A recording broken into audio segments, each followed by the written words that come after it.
Great, so this is our third meeting of the Charles River Dam Advisory Committee. We have a exciting but simple agenda for today.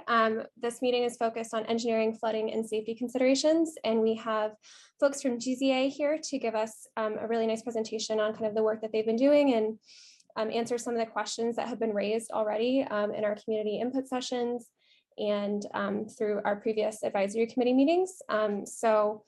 CBI, Ona is going to briefly kind of give a review of some of the big questions we've been hearing in the realm of engineering, flooding, and safety, and then we're going to hear from GZA, and then we'll have plenty of time for community discussion and questions and answers and the like. Just as a quick reminder of kind of how we hope to engage with each other, we want to be concise. We want to take up space and speak up and participate and be active participants, and also want to leave space for our fellow committee members to engage and ask questions and respond. We want to be respectful and know that as many different ideas and thoughts and questions that come into the process, the richer it will be. And we want to be constructive. So really listening hard and working with our fellow committee members to ask better questions, to get better answers, and deliberate well. So previously, we have, I'm just going to take this off actually.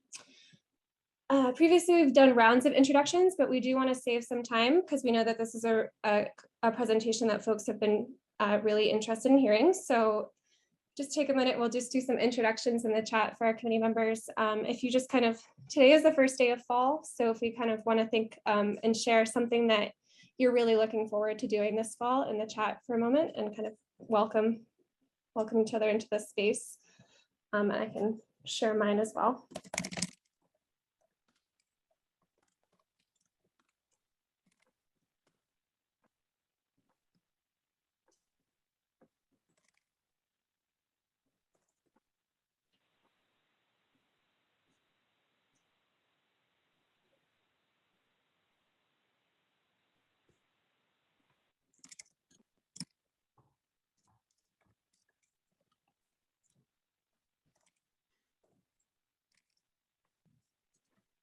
Oh, and I see Seth and Mark both have hands up. I don't know if. Oh,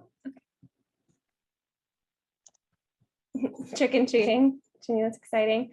Yeah, Halloween, bonfires, grilling.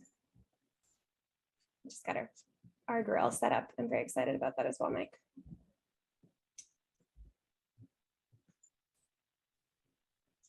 Okay, so if people just want to keep kind of sharing what they're looking forward to, I want to acknowledge that we do have 26 folks in attendance to kind of listen in on the great work of this committee. So thank you for taking the time to join us tonight. Oh, and just the agenda for the meeting is posted on the project website here. So if anybody wants to kind of check in and follow along with where we're going, I'll post that link in the chat as well. Yeah. Maggie, I wonder if we want to just, I know we know it was an email to the committee, but sort of let everybody know we had a participant change with Claire joining, and give her a minute. I don't think we thought about that. Of course, Claire, welcome. Hey everyone, my name is Claire Rendelli. I'm the new planner and conservation agent for the town of Natick, taking over for Marianne Iarossi. I've spent some time this week getting up to date on everything that's been happening on this project, and looking forward to participating on this committee. Thank you so much, Claire. We're excited to have you. Just before we get into the presentations and kind of the meat of today's discussion, there's a couple follow-ups from our last meeting on the 2nd. So CBI has summarized that values and principles and criteria conversation that we had at our last meeting, and we'll be presenting that back to you all, just not at this session. We'll do that at our one of our future meetings. And we sent out a draft meeting summary from our September 2nd meeting. I didn't receive any comments back on any edits or proposed revisions. So I just wanted to take a moment and give space for anybody to raise any concerns about that summary. And if not, we can consider it approved and we can get it posted up on the project website. So does anybody have any comments or revisions or concerns about the summary? Okay, thank you. Seeing none, we'll get those up after this meeting. I want to hand it over to Bill really quickly, just to kind of briefly introduce the subject and our presenters before we move into GZA. I'm Bill? sorry, will you hand Yeah, that over to sorry. me? Oh, I'm Yeah, hand sorry. it over to you. So to all the members of the advisory committee, welcome. And again, thank you so much for your time. Members of the public who have chosen to share their time with us, welcome as well. Today we have our geotechnical experts, GZA associates, with us to explain some of the depth around some of the information that we put out in the general meeting. So you may be hearing things tonight that sound familiar, and it's not that GZA is reiterating what I said. GZA said it first. I summarized that as part of the presentation. I want to make that very clear.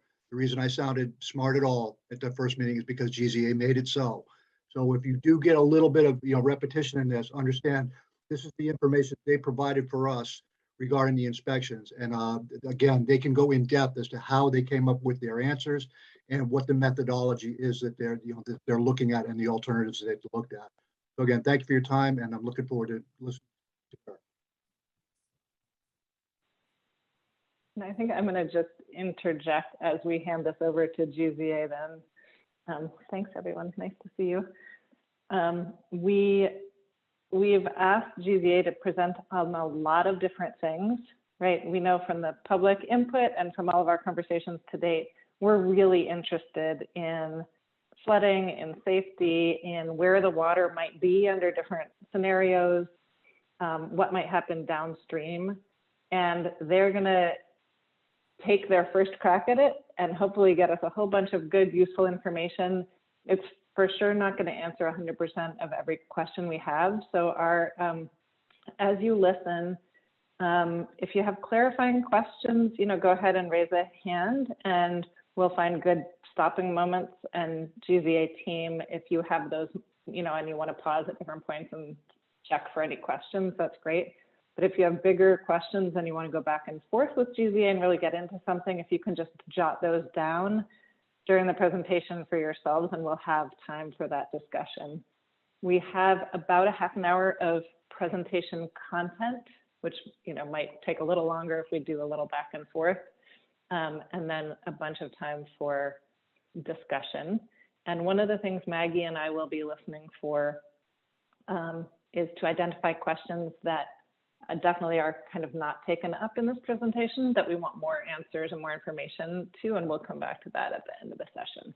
So with that, I think we are ready to dig in. No, I'm going to give this first. Let me give this first. Yeah, thank you. Jump 2 steps ahead. We want to start each of these topical meetings that we have reminding all of us what we heard from the public at a very high level before we get into the technical content. So I pulled just some of the highest level things we heard in our public input phase on engineering, flooding, and safety, and want to share them here. Next slide, please, Maggie. There's a real desire to both understand and trust that there is either the same level of flood protection as we currently have or reduced flooding risk in any of the options that are under consideration. Various people raised questions about kind of physical risks associated with the different options, thinking about things moving downriver, where water goes, things like that. Questions about impacts to the bridge right downstream. And there's also a kind of recurring theme about, hey, are we looking at all the reasonable options so that we can make our decisions and recommendations wisely? And then more explicitly, we got a whole bunch of really good questions that we have grouped, next slide, please, into 5 at least highest level questions that people want input on around flooding. How would storm-related flooding be affected by either outcome, up and downstream? Construction safety. I think oftentimes we're skipping over this, but some people really are worried about surges or like what would happen during construction. Is there, you know, can that all happen safely? Does it happen safely in either case, right? In any of our options? Next slide, please. River dimensions. In these different options, what are the likely depth, width, flow of the river? If the spillway is removed, I guess we know it. If it's just, if the dam is repaired. This question of are there other options to consider that would be feasible? And then climate and precipitation projections been factored in yet in modeling these levels? So those are just a few things we know people care about. I know GZ is going to address a bunch of them as we go forward. And with that, I will turn the floor over to Derek and his team. Okay, And I'll I'm just introduce going them. to share my screen. And how does that look, Mona?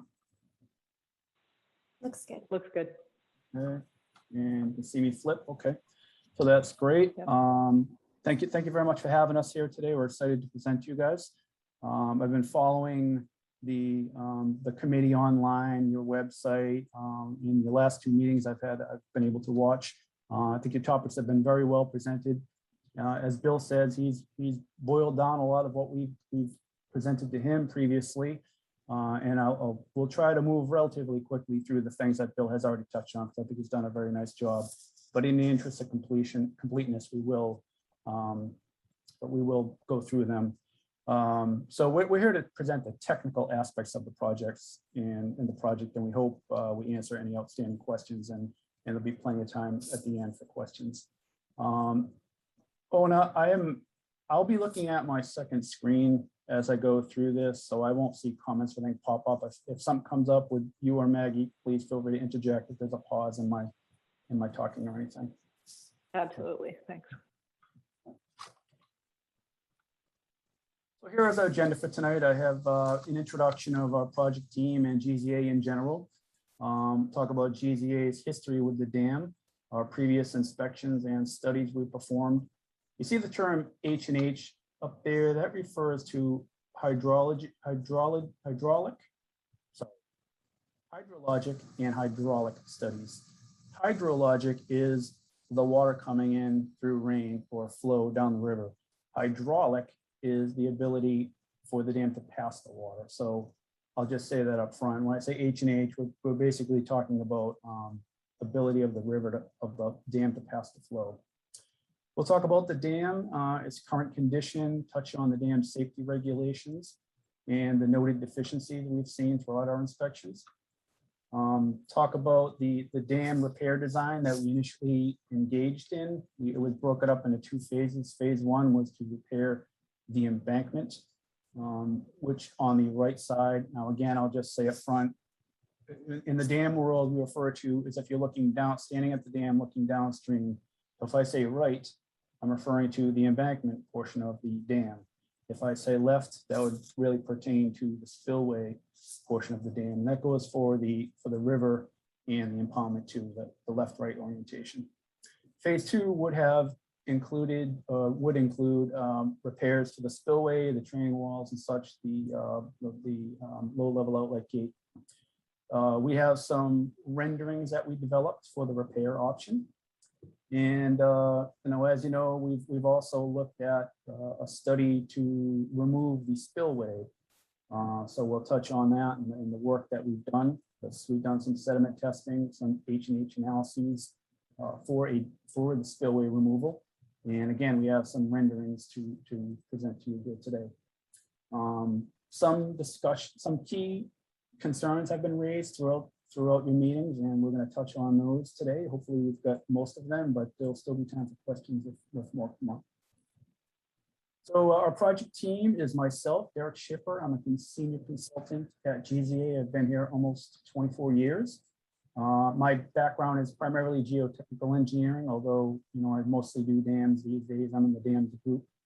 Mark Chmura has been with us since 2018. He is a water resources engineer, and he'll present about a handful of slides today regarding the H&H analyses, which is not my specialty.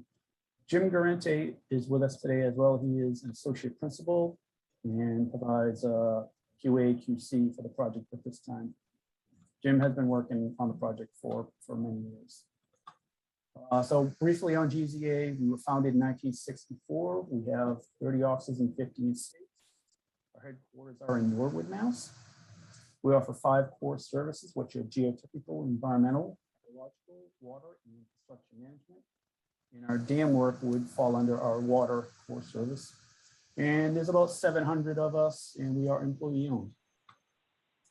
Derek, your audio is going out occasionally. I don't know if you move away from the mic or something. But yeah, perhaps when I turn my head. You sound good now.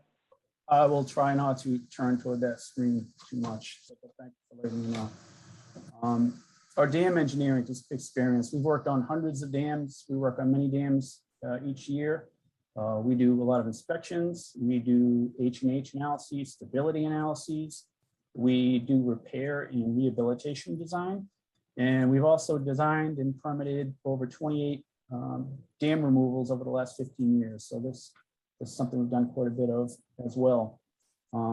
Couple recent projects. There's the one on top there to the right is a dam in Dedham, and the other one is a dam out in Orange, Mass. Our history with this particular dam, we've been doing phase 1 inspections since 2006, and phase 1 inspections are generally, by and large, visual inspections. We don't get into a lot of analyses typically. However, in 2009, we did do a phase 2 evaluation, which included more in-depth H&H analyses. We did test borings. We did seepage analyses and slope stability analyses. In addition, in 2009, what we did was referred to as an inflow design flood analyses, some more in-depth H&H analyses, and we were able to convince the Office of Dam Safety that the 500-year flood would be most appropriate for this dam as opposed to the half PMF. I'll spare you the detail, which is a much larger flood. So it was very favorable to have this be a 500-year flood as opposed to the half PMF. Quickly, in general, the Charles River Dam, it is based on the regulations set forth by the Commonwealth of Massachusetts. It is intermediate in size based on the storage capacity it has. It is a high hazard dam as there is risk to loss of life and serious damage to homes and roads downstream. And it is presently in fair condition, although given the trees on the dam, I would say it was probably marginally, it's on the border of poor, so it is very much in the town's interest to address this now. Some of the notable deficiencies, the big one is the dams. You can see from these 2 pictures that there's a lot of very large trees on the dams. There's also an inoperable and deteriorated low-level outlet. The upstream slope has been eroded by wave action over the years. And the downstream embankment likewise is uneven and irregular. And this is probably due to the backwater that occurs just upstream of the bridge. And the spillway training walls are also just deteriorated and misaligned in some areas. So the trees on dams, I know this has been a hot topic, but the long and the short is Massachusetts dam safety regulations do not allow trees on dams. The reason being is they can overtop during high wind. And when does this typically occur? Not on a sunny day in July. It's going to occur most likely in September during a hurricane. There's a lot of water and there's a lot of wind. So this is a very vulnerable time for the dam. The tree and the root ball could uproot, and I think you can probably see there what could possibly happen. You could lose your embankment pretty quickly. So in 2019, the town engaged GZA to design, permit, and design permit and prepare bid documentations to repair the dam. As I said, we broke it into 2 phases. Phase 1 was to repair the embankment portion of the dam, or the right side. And phase 2 would have been to go back and repair the spillway, the low level outlet, and the drain lines. So here is our design for phase 1, and it includes reconstruction of the embankment on the right side. The trees would be removed, the embankment would be regraded, and we put riprap slope on the upstream side, and this would prevent future erosion from wave action, and a gravel surface at the top, and turf reinforcing mat and grass on the downstream side. That was the phase 1 approach. Phase 2, as I said, we didn't get there yet, but that would have included replacing the gate structure and repairing the spillway and retreating walls. Here, I've got a few renderings of the dam repair option. So as you can see here, that you're looking at the spillway on the right side of your screen and the embankment for the rest of it, and the trees are gone. And you see a green slope on the downstream side. Here is a view from just downstream in the river. As you can see, the trees are gone and there's now a grass slope on the downstream side. But the spillway is still in place. Here is a repair view from within the impoundment. And again, trees are gone, the embankment is regraded, and there's some riprap on the upstream slope. So we took our design and moved into permitting. And in October of 2019, we went before the Natick Conservation Commission for a notice of intent hearing. And the meeting was sparsely attended, and the Conservation Commission chair, I think rightfully so, suggested that, not enough people knew about this, and we didn't feel comfortable issuing an order of conditions at that time, and suggested be more informational, an informational meeting be held. And so on November 13th, there was one. I actually did attend that. Bill presented, and the majority of the concerns, as I'm sure you all know, focused around removal of the tree for the embankment. And a lot of people asked the question of, was dam removal considered? And so I think at that point, the dam repair project was halted for further evaluation.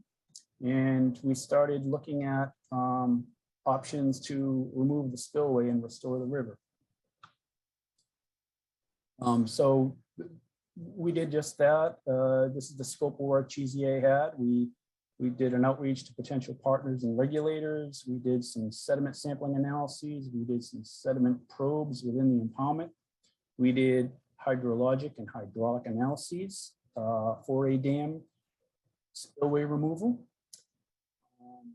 Developed some renderings and did some public meetings and outreach, which brings us here today. We will put a conceptual report together, conceptual dam removal report together at the end. So again, as I said, we took samples of sediment. We did 4 upstream and 2 downstream. Whenever you're going to remove a dam, I think the first thing you want to know is what's the condition of the sediment. Because in Massachusetts, getting rid of that sediment can be an expensive endeavor. Sometimes it can be cost prohibitive to removing the dam. You can rule out dam removal right there if you find out you have contaminated soil. The disposal cost can be very high. However, for this project here, the sediment samples were relatively clean. Some low-level contaminants that you would expect to see from roadway runoff and such, but nothing that would not allow this dam to be spillway to be removed and for sediment to be dealt with in an efficient manner. And also the samples upstream and downstream were nearly identical. We also did some probes in the impoundment to measure the thickness of the survey and to try to establish where the original river channel is. So the hydrologic and hydraulic analyses we did for a dam spillway removal was GZA did that. I'm going to hand this over to Mark at this time because he's the person who did this. But the objective of our work here was to find out how much of the dam would need to be removed in order for this to no longer be a jurisdictional dam. That was the focus here. So Mark, if you're ready, go ahead and for the next few slides. Thanks, Derek. Yes, so the gist of it is the H&H analysis was done to see how much of the spillway and or embankment would need to be removed, and whether basically to see if just removing the spillway, would that be sufficient enough so that there's no longer an impoundment upstream? Would we no longer have a differential water elevations upstream versus downstream during some peak extreme events? If we could prove that this would happen, then that there wouldn't be a different water elevation, then it would no longer be considered a dam in the eyes of the state. So to do this, we create a hydraulic model using the computer software called HECRAS. HECRAS is a U.S. Army Corps of Engineering. It was developed by the U.S. Army Corps of Engineers for riverine analysis. The software is very readily used in the industry and for these kind of purposes, and it's generally pretty accepted. Below we have some of our references and just kind of some of our data that we use for compiling the H&H model. Go to the next slide, Derek. Here we have a map of the watershed area. As you can see, it's a fairly large watershed. It encompasses about 10 or so towns. So this watershed is pretty well known. There's about currently 6 active stream gauges on the watershed that are run by the USGS. So there's a lot of information available on the watershed about stream flows, water discharges.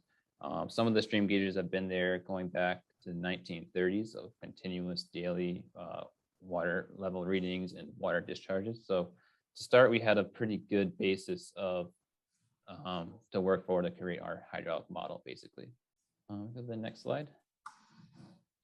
So the first part of setting up the hydraulic model was to get a good understanding of what peak discharges would be experienced during these more extreme events, such as the 500-year flood, the 100-year flood.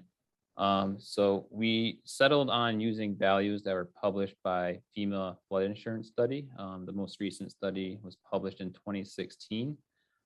Comparing these to some of our other sources we looked at in the H&H analysis, it appears to be slightly more conservative, but these values are very readily accepted and generally decent enough.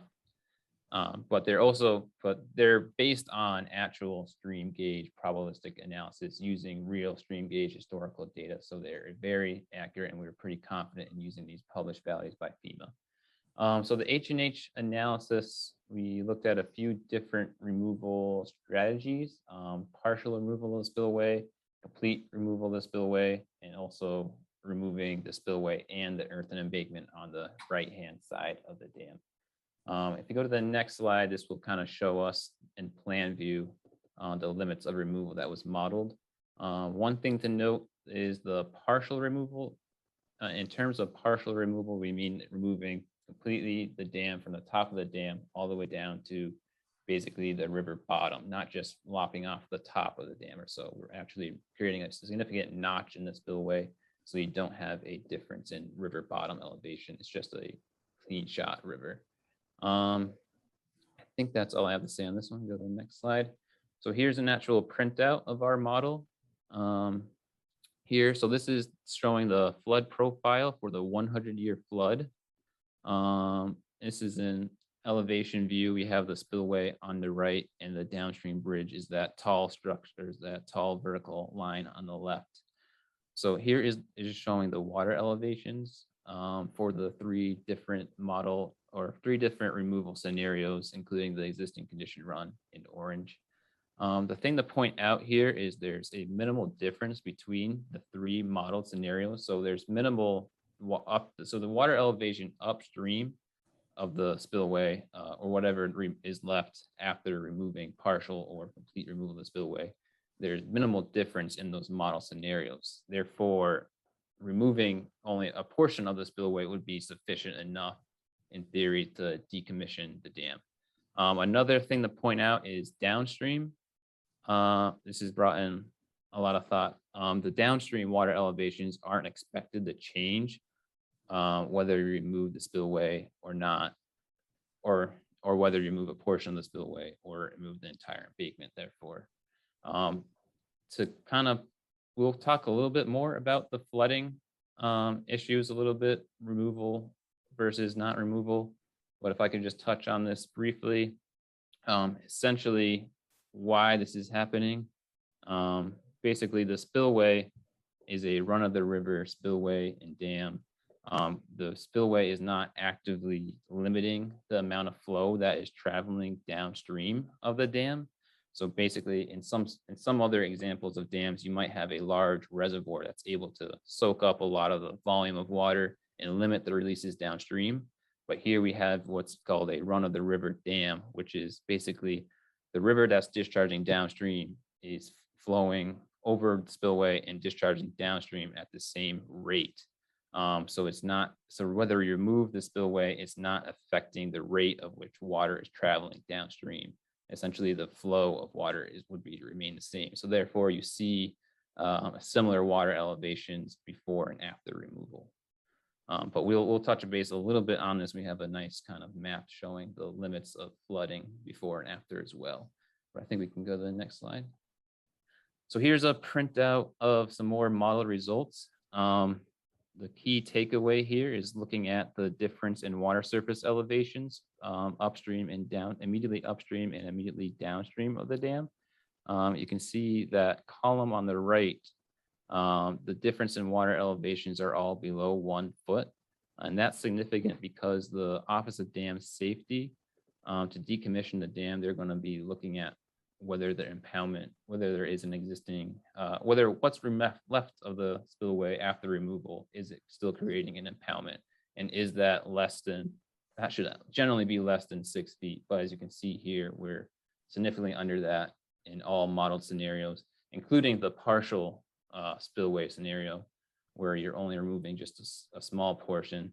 So this concludes that it wouldn't be necessary to remove the spillway and the earthen embankment. So the earthen embankment could generally be preserved as a recreational area, and we could basically feasibly remove the spillway and still be non-jurisdictional. And of course, the trees could remain as well. So with that, I'm going to hand it off to Derek, and he's going to kind of show off some renderings of what it would look like for spillway removal. Derek? Thanks, Mark. So we put some renderings together. So here's an aerial view looking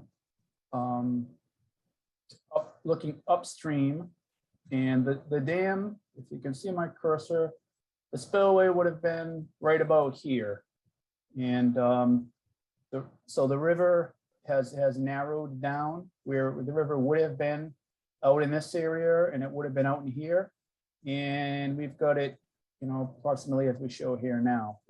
Is my cursor showing up, Ona? Yeah, okay, great. Yep. Okay, here is a rendering with the spillway removed.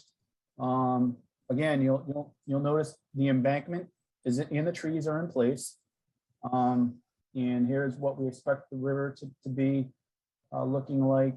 It has gone down. The spillway would have been right about here. And this is approximately what the impoundment is now, and you can see it narrows down some, obviously. This is just an overhead view of the dam location with the spillway removed. The spillway would have been right about here again, and you'll see the embankments in place. This area here would have been the impoundment, but the river has narrowed down. One final rendering we have, again, the spillway would have been, right about here. And the spillway has been removed under this scenario. And again, the embankment's still in place with the trees.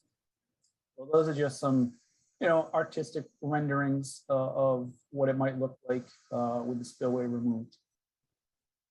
There's been some discussion on, how would this all be accomplished? Would there be a sudden rush of water when you decommission the dam?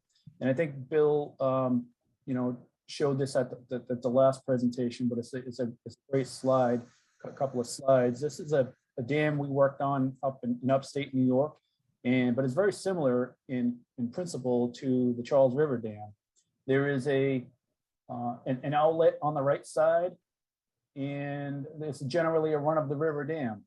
So what we did for this dam and what we could do for Charles River Dam will be to lower the dam through the outlet.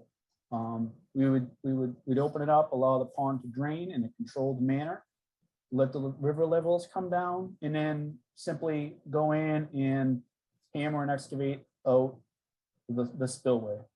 And this work will be done generally under low flow. You wouldn't go try to accomplish this in March or something. To be more of a summertime project. And then once you've got the left side of the spillway removed, you just simply come back and take out the remaining portion, including the outlet, low-level outlet area. So there's been some key concerns that have come up after Bill's the initial work presentations you guys have given, and I know there's a report that came out, so we'll answer these now. For the spillway removal option, some of the concerns have been, what's the flooding going to be like? What are the river levels going to be? How navigable will the river be? How are we going to manage the sediment? And what's the impoundment going to look like? Is it going to be a mucky mess? Will there be a bunch of invasive species? And then for the dam repair option, people have asked, have there been other options or alternatives considered that would allow the trees to remain? I think has been, the primary thought. And then it has also been asked, have we considered reestablishing the canal on the right side of the impoundment? And will that help? And would we be allowed to leave the trees if we leave that? So we'll touch on each of these in the next few slides. So for flooding, this map shows in pink the 100-year flood inundation map with the dam in place, pre-spillway removal. This green line here is the spillway. And here's the impoundment, here's the road and the bridge. And you can see what becomes inundated during the 100-year flood. And you'll notice there actually are some houses. Now, with the spillway removed, here's what it is. You'll notice there's no change to the downstream. There's a little less flooding in the upstream. These areas now become dry, but the downstream area remains the same. Again, this is the 100-year flood inundation map. Derek, just on the 100-year flood, that's a flood for which there's 1% chance of likelihood. Like it's, right, you could also, I think that's sort of a term of art for some people. Yeah, there is Mark, maybe you can best answer that question. Yeah, so there's a 1% chance of this flood occurring in any given year, not necessarily that it will happen once in every 100 years. I think so it could happen more than once in a 100-year period, but based on our best available data, this is our estimate of what is likely to occur, or there's a 1% chance of this occurring in any given year.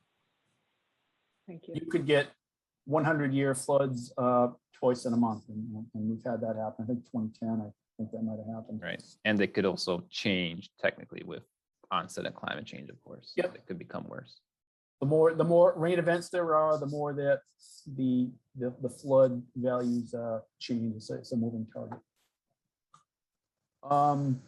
So the river levels for the dam breach scenario, what we're showing here is existing conditions. The green line is the dam. This red line is the footbridge upstream, which I think is a pretty good reference point for most folks. But if you look, if you look down here, and if you look downstream of the dam here, these are areas where the dam has no impact on the river. So what you see here is what we expect to occur in the dam impoundment area.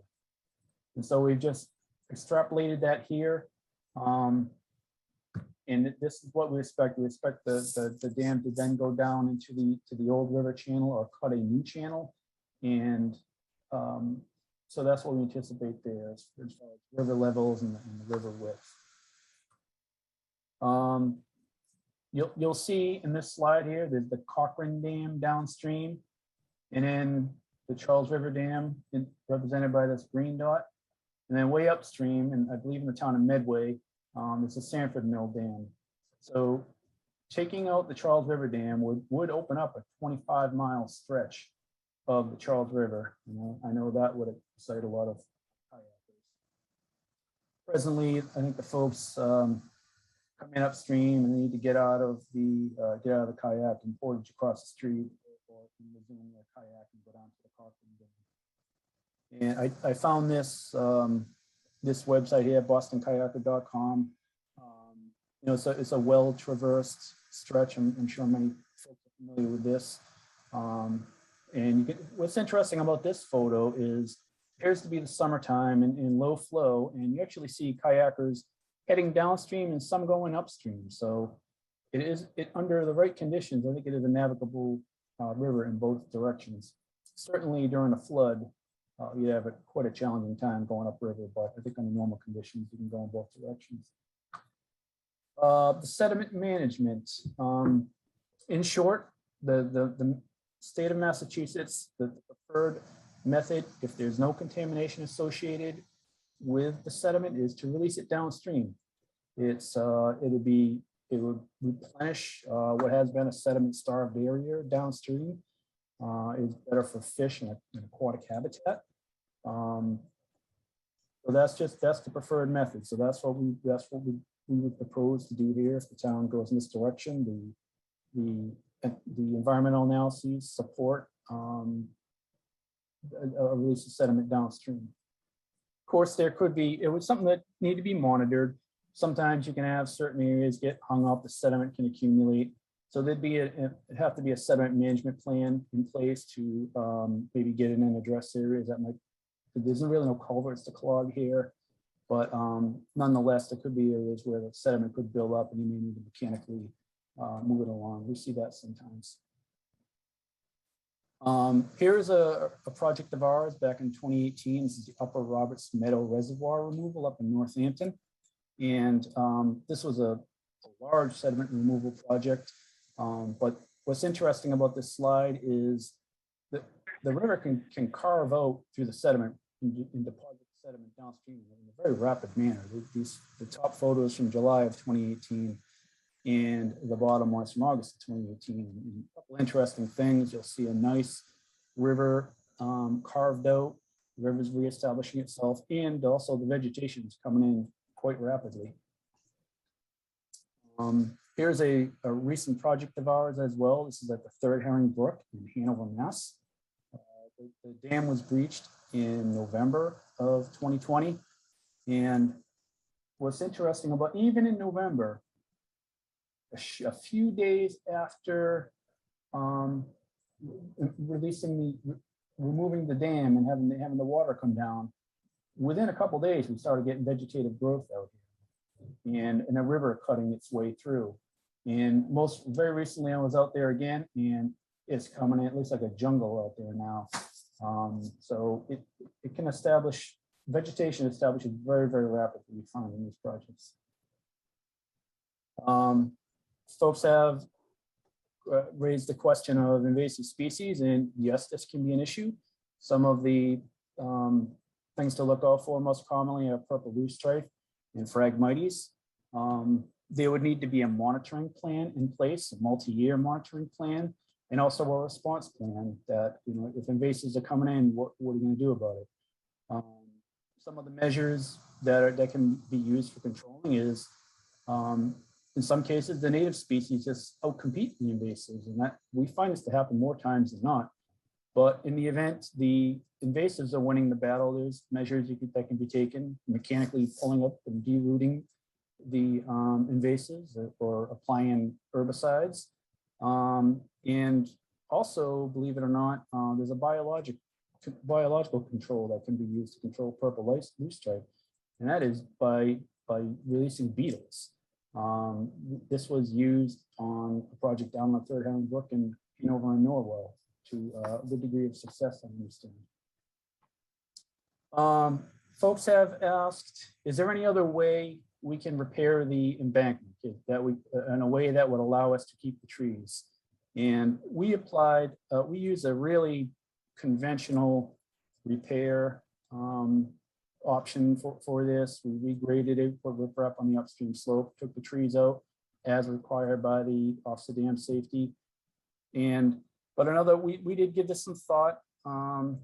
And one thing we could do would be to fill the embankment fill in the area between the embankment and the road. Thing about this is you would still need to remove the trees on the downstream side of the embankment. In theory, the trees on the top portion could remain, but all these trees on the downstream side would have to go. And another problem with this scenario is the river presently backwaters at the bridge here, and there's some flooding here.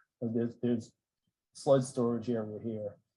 So you'd be losing that, and that water would have to go somewhere. There'd have to be flood storage compensation somewhere, or there would be flooding upstream. Also, is there something we can do on the upstream side? Install sheet piling, install another dam upstream of the slope. This would be an expensive option. It may or may not be viable. We haven't given it too much thought. But even if we were to do something along these lines, you'd still have to convince the Office of Dam Safety that the trees could remain on the remaining portion of the embankment. And quite honestly, I'm not sure they would go for that. They're pretty steadfast in that policy. Some have asked if by restoring the canal on the right side, if that would provide sufficient additional spillway capacity such that the trees could remain on the dam. So we established this blue line here. And while this would improve the spillway capacity, spillway capacity is not really an issue at this dam. There is sufficient spillway capacity to pass the design flood. And the trees would still need to be removed for this option. So I think that answers that question. And furthermore, I think my understanding there's some contamination associated with this form of sluice. So that is what we have for now. I know we're happy to take any questions folks have. I know some have already come in, but we're here and willing to answer any questions. Thank you so much. I actually first want to just pose two questions that came in from Dover and see if we can get at least initial responses to those, and then I'm going to open it up to the committee. So be thinking about what else you want to understand or know. The first question from Dover is, from a hydrological point of view, what effect will the removal of the dam have on the aquifer in the region that supplies private wells and public water supplies? You know that? Yeah, so the amount of water impounded by the dam is relatively small. It's a run-of-the-river dam, so we wouldn't expect it to be a measurable impact to the aquifer in general. Okay, great, thank you. Second question from Dover is, one of Dover's roads that runs along the Charles has recently lost a travel lane due to structural concerns caused by embankment washout. We are concerned that a one-time surge of water from the removal of the earthen dam or spillway could further exacerbate this roadway and present other flooding or erosion concerns at other points along the river. We're interested in better understanding what, if any, impact this project would have on our infrastructure that abuts the Charles. Yeah, so hopefully one of the earlier slides from the upstate New York project addressed that. We initially draw down the level in a very controlled manner, do it during low flow, and then start to slowly take away the spillway. So we would not all of a sudden take it out and just have it flush the water. Hopefully that answers that question. Thank you. All right, advisory committee, the floor is open. Let's take down the slides if you would, Derek. Oh, sure. And committee members, if you can turn on your cameras. I know that's not possible for everyone, but if it is, that's great. What else, what would you like to ask? What are you curious about? What would you like to understand better? I see a question from Aaron in the chat, so let's start there. Aaron, do you want to share your question, or do you want me to read it? Can you hear me all right? Yeah. I was just wondering if we remove the spillway option and we turn the embankment back to a kind of a natural river state, is there anything done to, like the riverbed underneath the embankment to kind of shape it, to kind of, control where the river is going to flow, and maybe ensure that there's some depth there for the kayakers, and it's not just kind of a rocky, very dispersed kind of presentation of the river at that point. So is there kind of any shaping of what it's going to look like, or is it just we remove it and wherever the river goes, the river goes? No, that's a good question, and that's more of a final design type thing. In some cases, a situation like this where you want to make sure there's still a channel, we can create an initial channel, so that we could size that appropriately. But again, that's a final design type thing that could absolutely be done. Thank you. Thank you. I know we have at least one committee member who's in by phone. Maggie, will you save me? And so we got it right. You can dial *6 and *9 to raise your hand if you're just by phone and you're a committee member. Which is which? *9 will raise your hand and *6 will unmute you. Thank you. And then remute you if you want to be remuted, right? It goes both ways. Great. MK, go ahead, and then we'll go to Mike.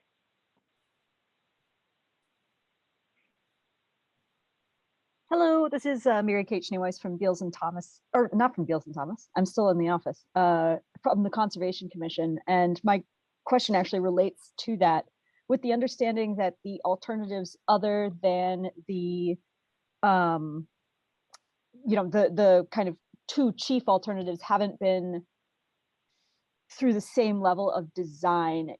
Do you see any permitting hazards, or not hazards, but roadblocks towards any of those solutions? Just offhand, it seemed like those two, the other options you presented, would be more challenging to permit than either the full removal or the full repair. Do you have any information about that? Yeah, so the dam repair alternatives that we presented, filling in the downstream, that's a tough one because you're taking away flood storage area, and that's always tough to permit. And you also open yourself up to liability, because that water doesn't have to go somewhere; it's going to go somewhere upstream. And yeah, and then would the offset dam safety still then allow you to keep the trees? That's a tough sell. Having the offset dam safety allow you to keep the trees on any condition, I think would be tough. And that goes for the other option where you build something upstream, whether it's a sheet pile wall with a concrete cap or something like that. They'd both be challenging to permit. Thanks, Derek. Thanks, MK. Mike, you're next, and then Martin.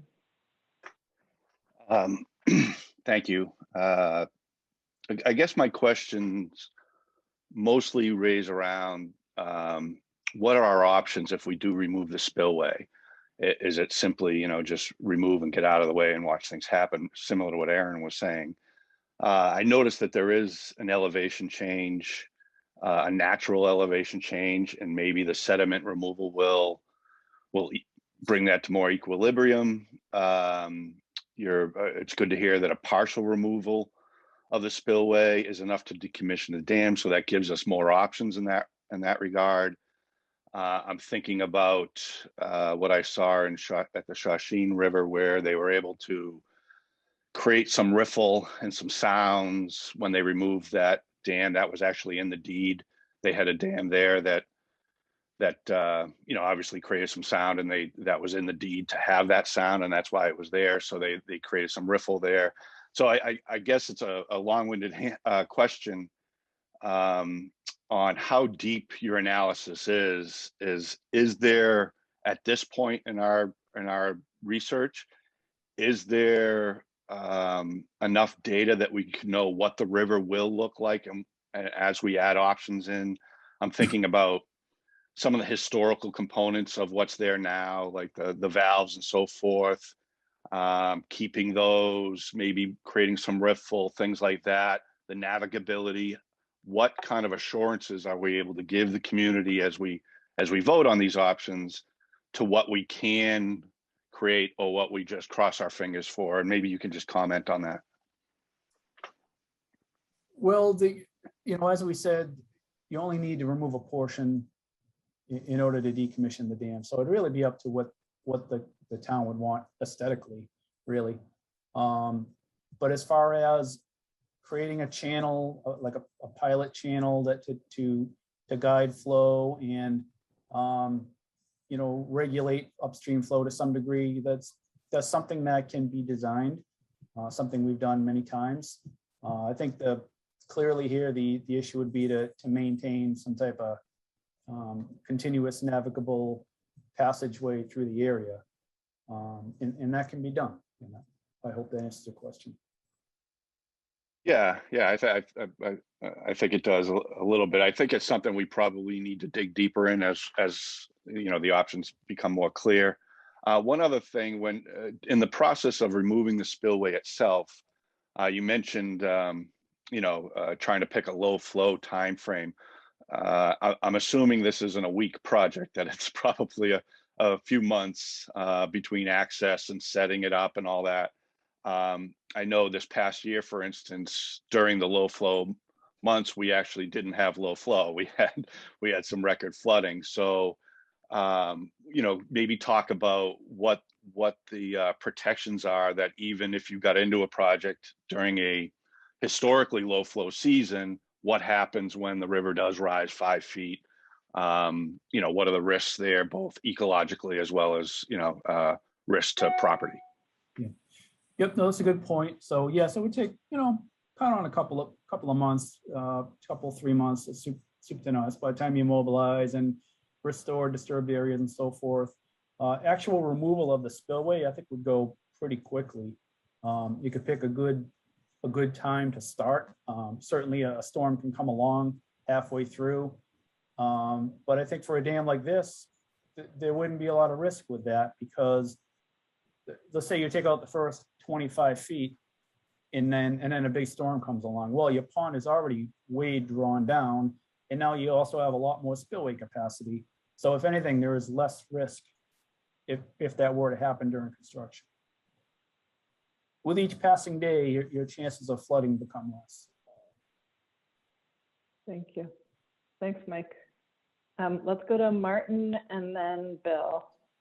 Yes, thank you. I've dropped this question in several other sessions and just sort of waiting for an answer, which has to do with the level of the river with dam removal in the former impoundment area, where it may be narrower, maybe. I think there's been some discussion that we might control the width. So, the river has to drop about 6 feet. The distance that it's dropping currently over the spillway over, I understand, a distance of about a half a mile. So what does that look like? I don't really know. I'm sure there are rivers that drop 6 feet in a half a mile. But the ones that I've seen tend to be cascading. They tend to have rocks that's kind of controlling the flow. the picture that I saw here for the first time was interesting. Looking downstream, it looked like a lot of ripples. The one that was at ground level looking downstream, looks like it had a lot of ripples, perhaps some cascades, which looked pretty, frankly, but it didn't look very good for canoeing or kayaking.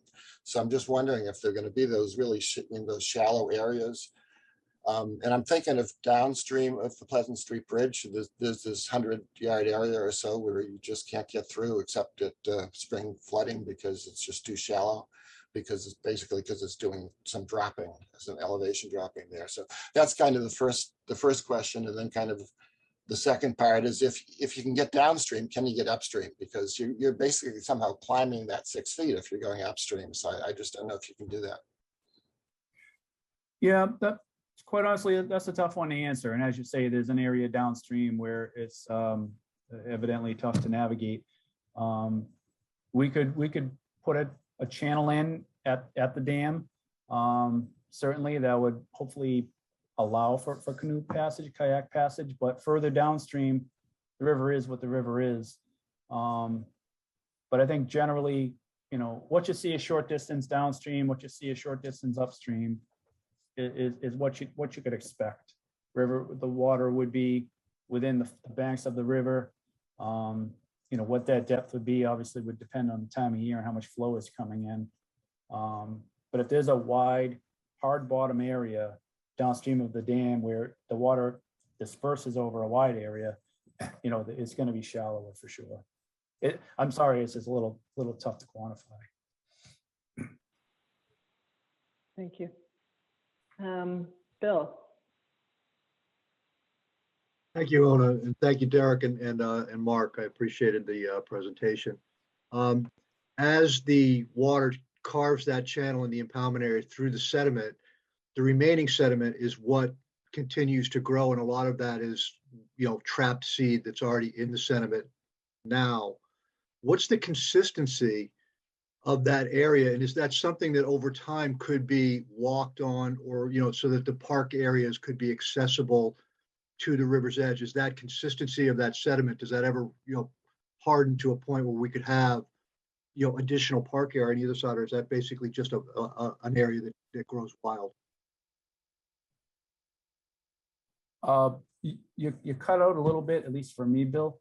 I think your question may have focused around would the sediment, would the existing impoundment area become like maybe usable space for park or whatnot? Was that what you're getting at, Bill? Yeah, I'm sorry I cut out. Just what would that consistency be like? Would that be, and I heard you say the word park. I didn't mean parking cars. Obviously, I meant like, would that be, you know, passable to pedestrians? Could people get down to the water's edge? Is that something that could be usable to expand the park areas on either side of the river? Oh yeah, I think so for sure. As it dries out, it'll harden up and consolidate some, and I think you could absolutely have some footpaths down there, you know, after some time. Yeah. Great, thank you. Janine.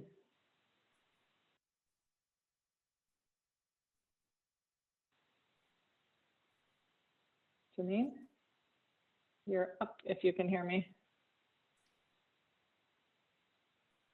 Hopefully she will come back in zone. There's like an orchestra practicing near me. I can't, I'm doing my best to hear also.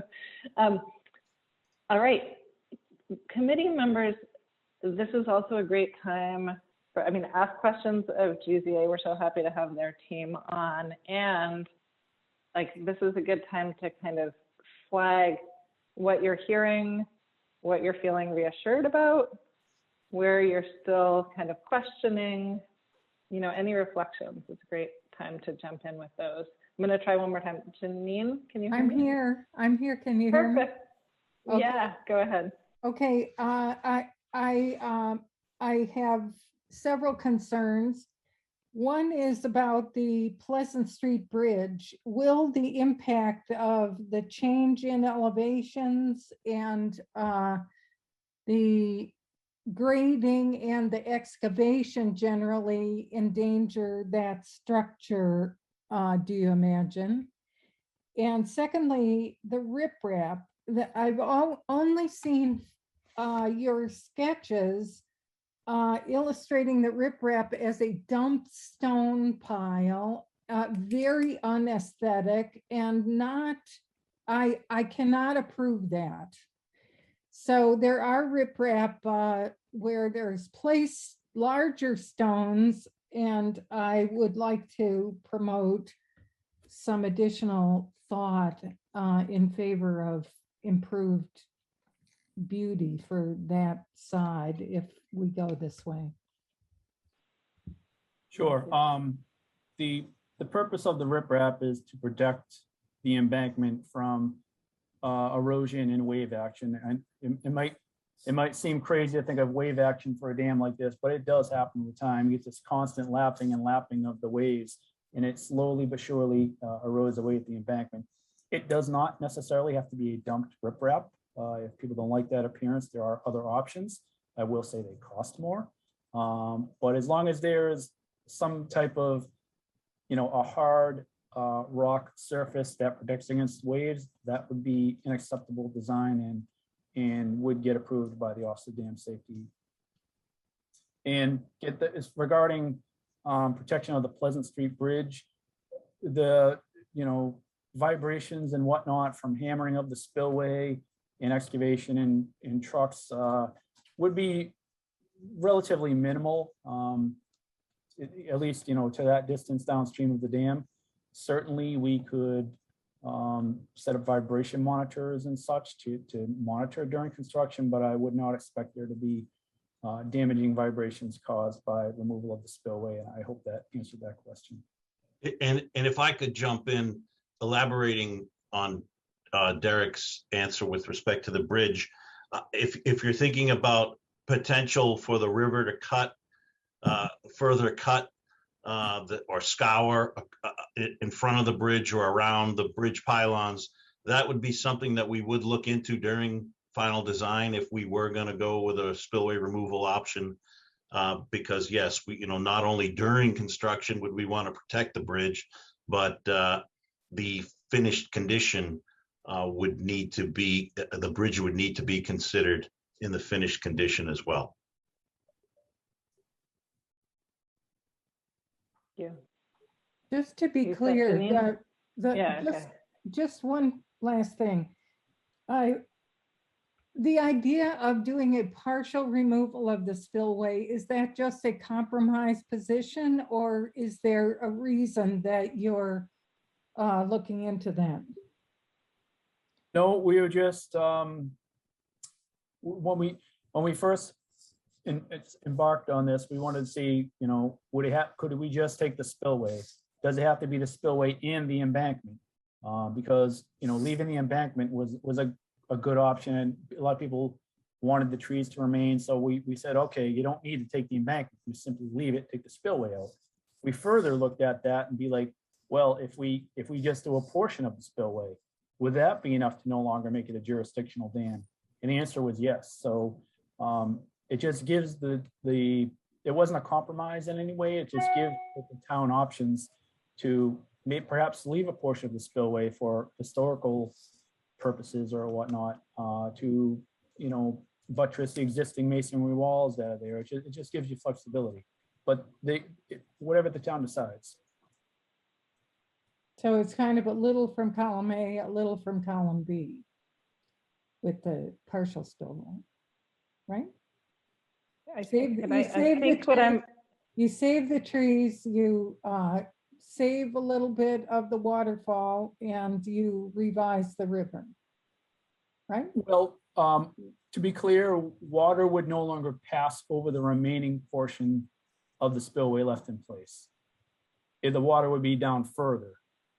Mm-hmm. Yeah.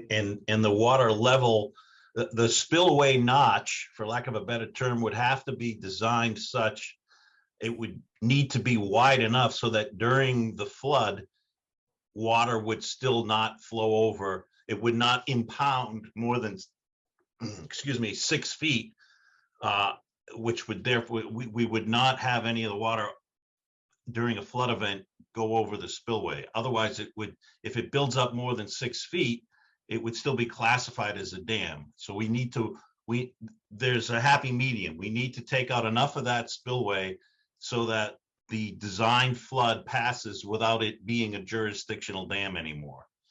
Our analysis has come up with our opinion that we don't need to take the full spillway. We can take a partial amount. But as Derek said, we're trying to come up with options for the town. So if you wanted to take the full spillway, you could, but you would need to take at least partial amount of it to get rid of the jurisdictional definition of a dam. Seems Okay. like there are several different questions going on in there. And one part that GZA sounds like was really trying to ensure was that you wouldn't have to take down the earthen part with all the trees if you were removing the spillway. And so you confirmed that, which is nice that you severed those two things. Thank you, Janine. Are you set for the moment? Can we go to Claire? All set. Thanks. Claire, go ahead, and then we'll go to Mike. I don't necessarily have a question. I just wanted to provide a little bit of contextual information to something that GZA mentioned. I know invasive species was sort of a top issue on my mind when we were discussing sort of the revegetation of these bank areas, should the spillway be removed. And Derek had mentioned sort of the biological control for the purple loosestrife. And I know that that can raise a lot of red flags for people sometimes, because it isn't always a 100% great solution. The purple loosestrife beetle, which is the bug that Derek mentioned, is actually a great biological control option because it is a host specific plant or species. So it really only goes after purple loosestrife. Even the native North American loosestrife species really don't appeal to the beetle, even under testing conditions. So I just wanted to provide some clarity on that issue in case people were concerned about the potential use of biological controls in this area. It really is a great option for the removal of this particular species. Thank you, Claire. And we're going to be talking about ecology and ecological considerations a lot in a few weeks. So we'll dig in, I'm sure, to that. Mike, and then we'll go to Martin, and then Jillian. Thank you. And thank you, folks from GZA. I really appreciate you being here tonight. I guess just on a perspective of where we are in the process, you know, you've done some analysis. Mostly it was around repairing the embankment or the dam, and you've done some pre-analysis, as I see it, for the spillway removal. Obviously, there would be a lot of design work if we went that way. So a lot of these questions, I think, are kind of going into that realm of what is possible in that design. And you know, I guess, number one, I'd love your perspective of the work you've done so far. Is this enough? And the analysis you've done so far, is this enough on a project such as this to be at a go-ahead level? Or do you see more work and analysis to be done, say, if we were to remove the spillway? And two, and maybe this is more for Mark, which I think is a really interesting perspective, an important part of this. If we remove the spillway is the H&H portion, you know, what does it mean downstream? I know upstream it'll lower the level and the river will start to model and dig out its channel and sediment will be removed. Obviously the sediment's going somewhere. Removing the spillway, we're also removing that 20-foot kind of landing area where the water hits and evens out in a hydraulic way. So everything that happens after that will no longer be the same if the spillway is removed. And do you see changes happening in that initial area where the island is and where the bridge, the Pleasant Street Bridge is? Do you see changes happening to the river there? I know it's obviously not navigable now because there's a 6-foot drop, but oftentimes I do paddle up below that bridge and get to the island, even in low conditions. If you pick your path right, do you see that changes differently?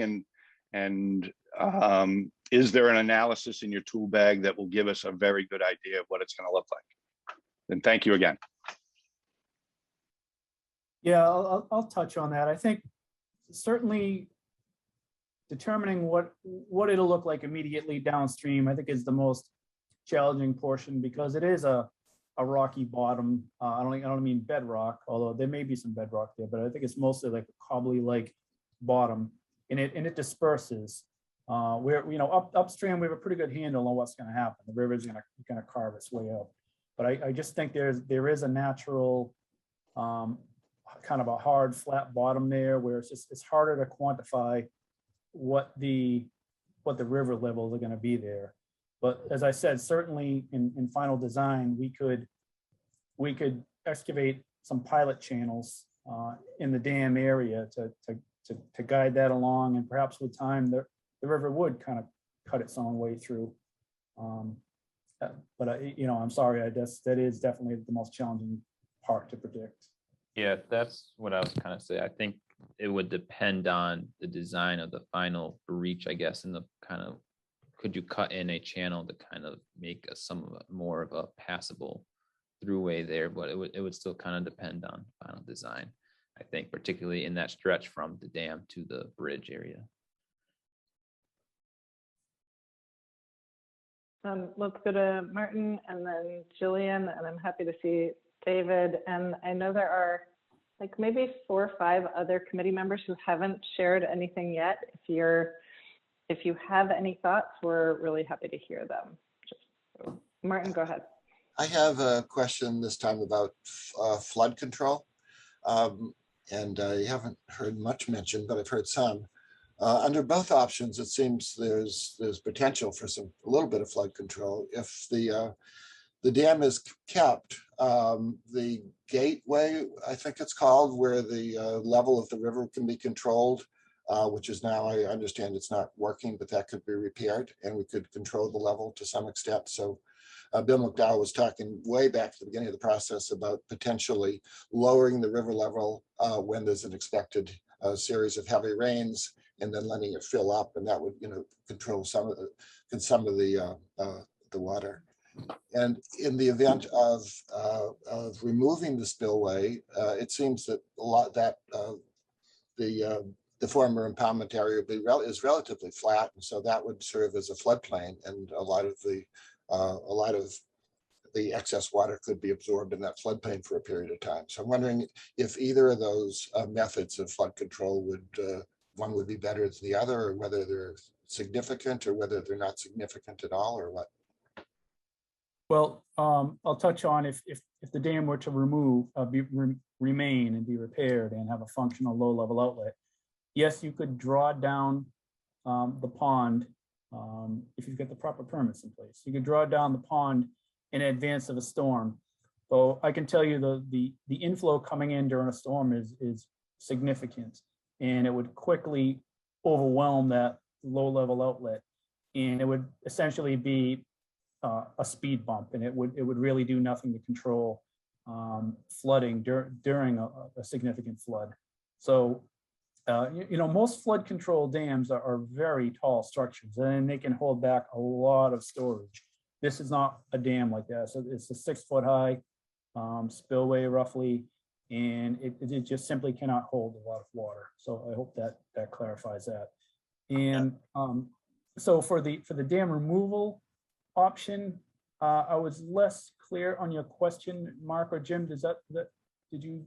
It was basically that we'd have a lot of new dry area, which I don't know how dry it's going to be, but it's relatively flat and potentially could, the elevation would not be that much higher than the river itself. So could that absorb a lot of the excess water that was coming down the river? It's I guess, basically a classic floodplain situation. Yeah, precisely. I think under most conditions, the water is going to be within the riverbanks, but there'll be a floodplain there. And what is now the pond under a significant flood, that's where the water level would be. And I think our inundation map slide hopefully demonstrated where we would expect the water to be during the 100-year flood for the dam, for the spillway removal option. But you're right, it's gonna go way out of the banks during a flood. Yeah, similar to what Derek said about the gates.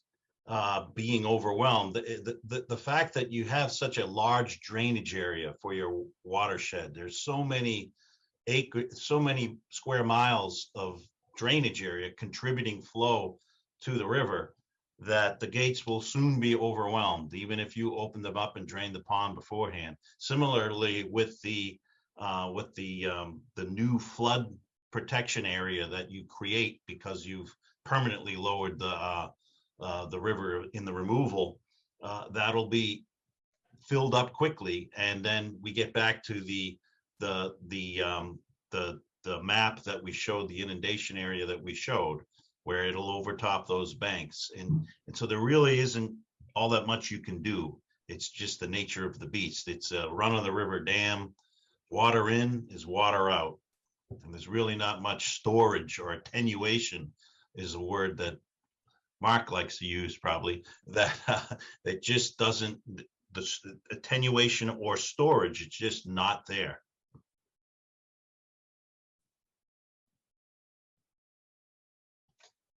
Thank you. We realized there's one of the questions that was just asked that didn't get responded to totally clearly, but maybe I'll come back to that after Jillian, then David, then Seth, and then we'll loop back to the question of if we need more analysis to decide on removal or not, or if you feel like you have that. Jillian, go ahead. That was actually kind of my question too.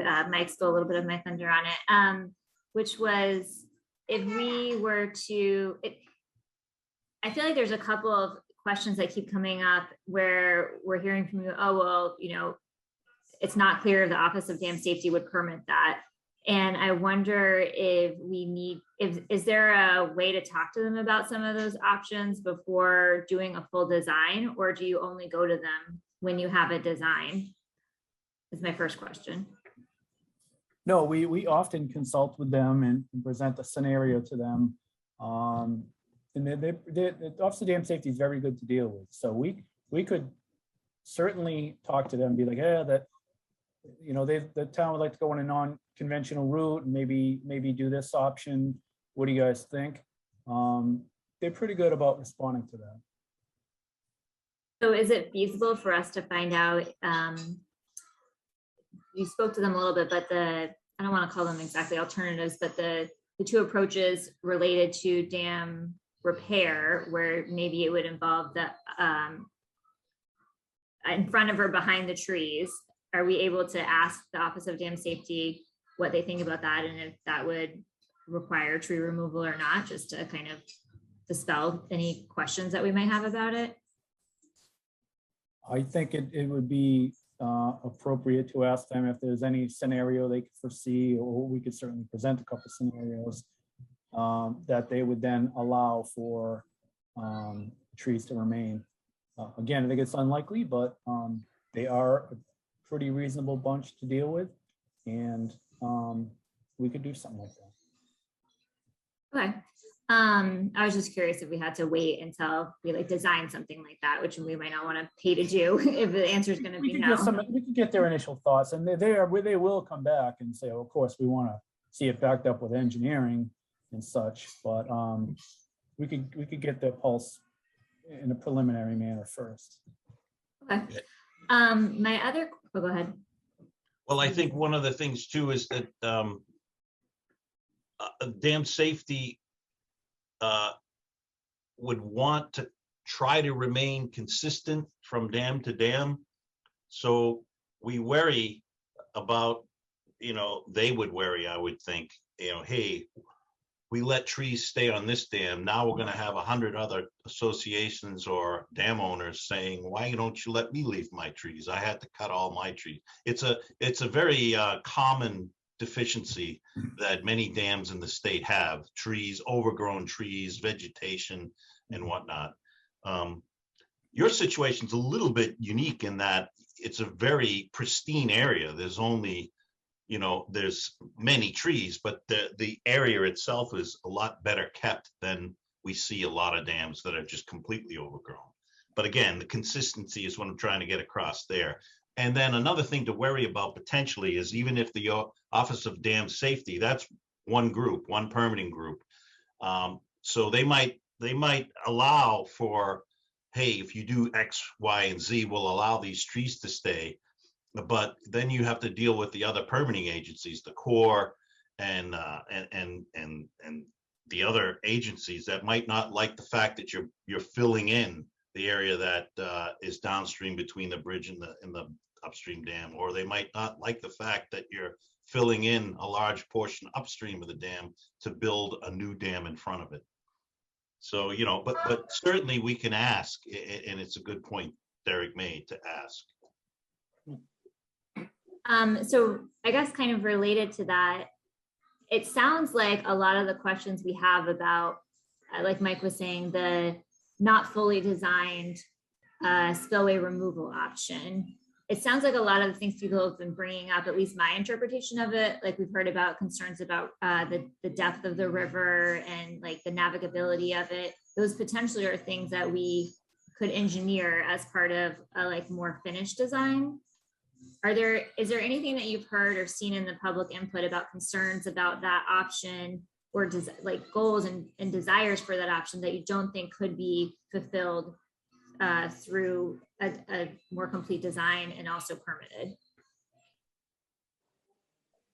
Well, we certainly in the area, the immediate area of the spillway, it would be appropriate to do some channeling there.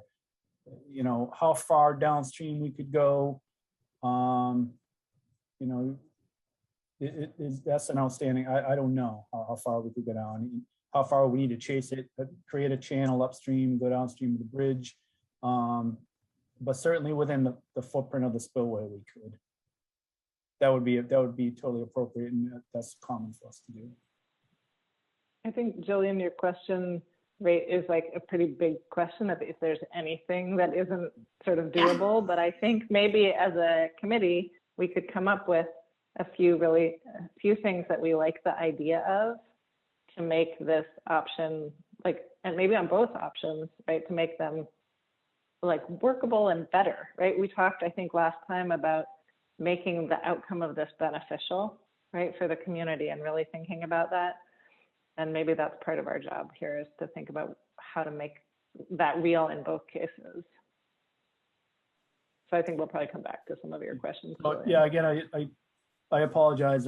We just don't have the answer to this. And, you know, our objective and our scope was to determine what would need to do to make this no longer a jurisdictional dam. So we just don't have the answers to a lot of the, you know, further down the road questions.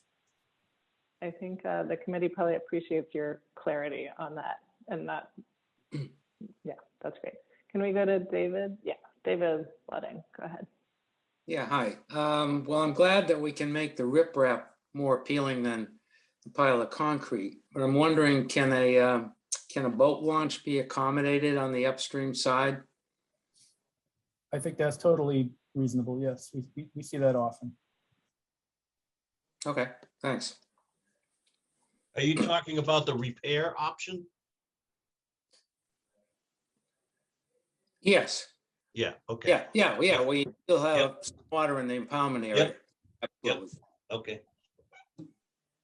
That was straightforward. Thank you, David.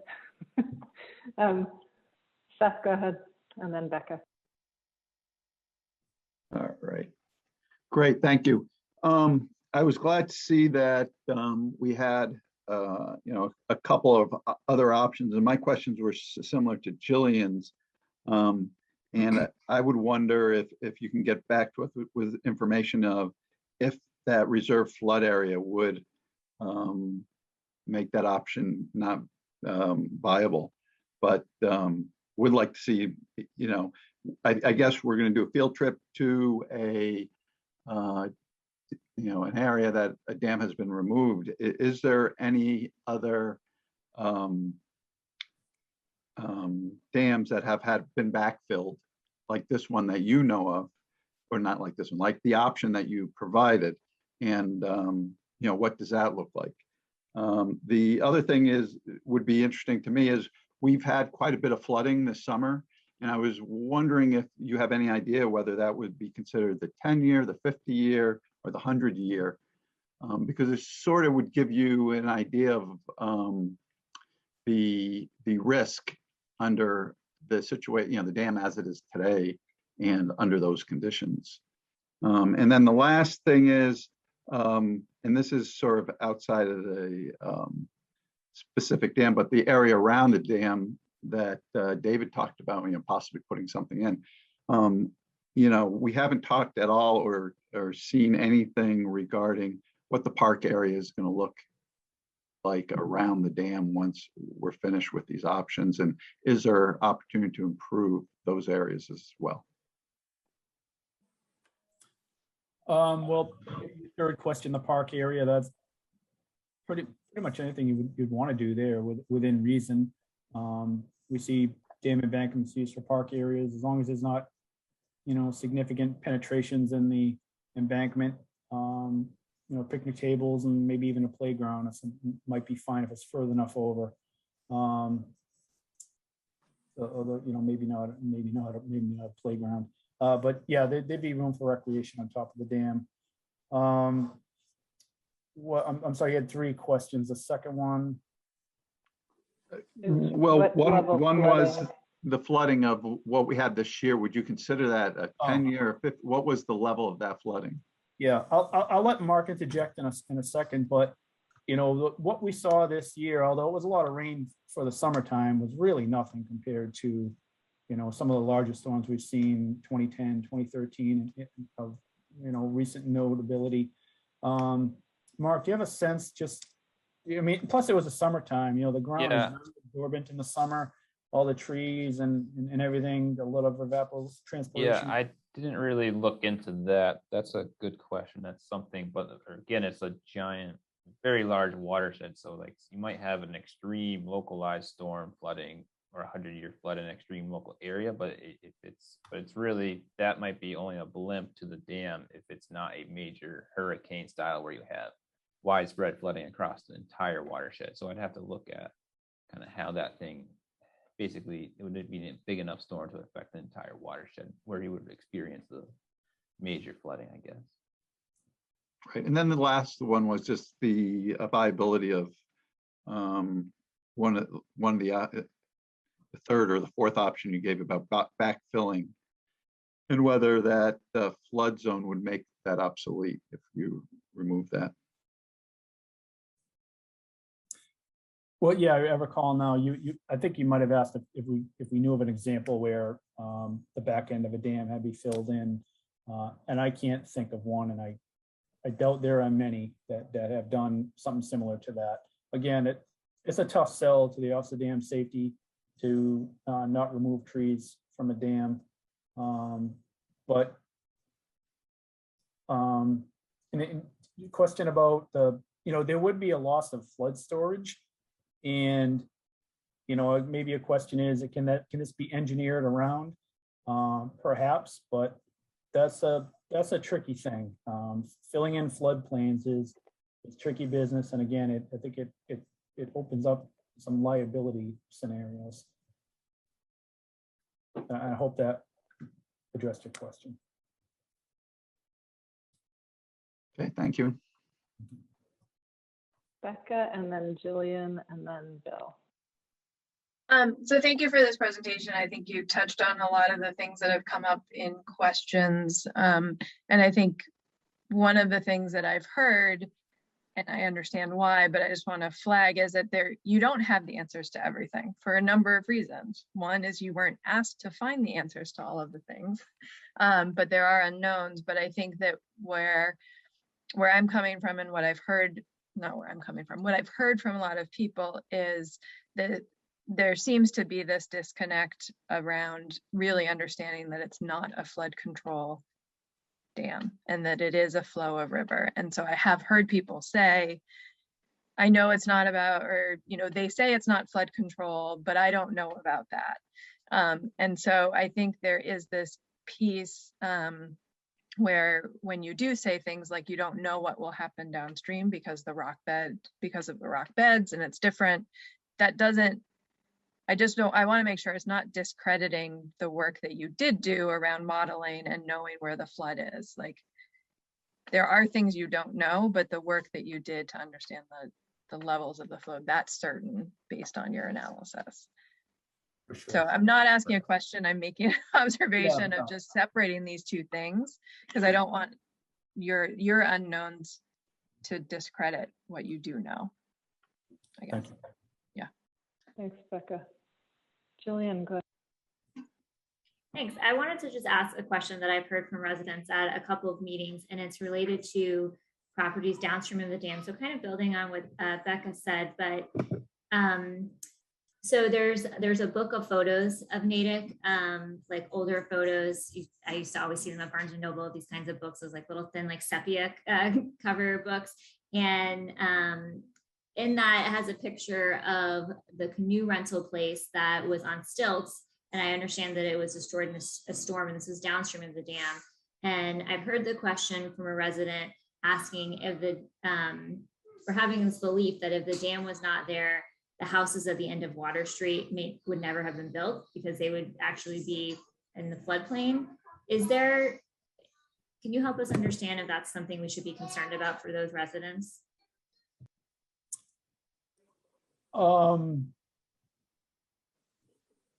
We have our model shows where we expect during the 100-year flood, the inundation area. And yeah, there are some areas that would be flooded. And I forget, I think it's the Water Street area.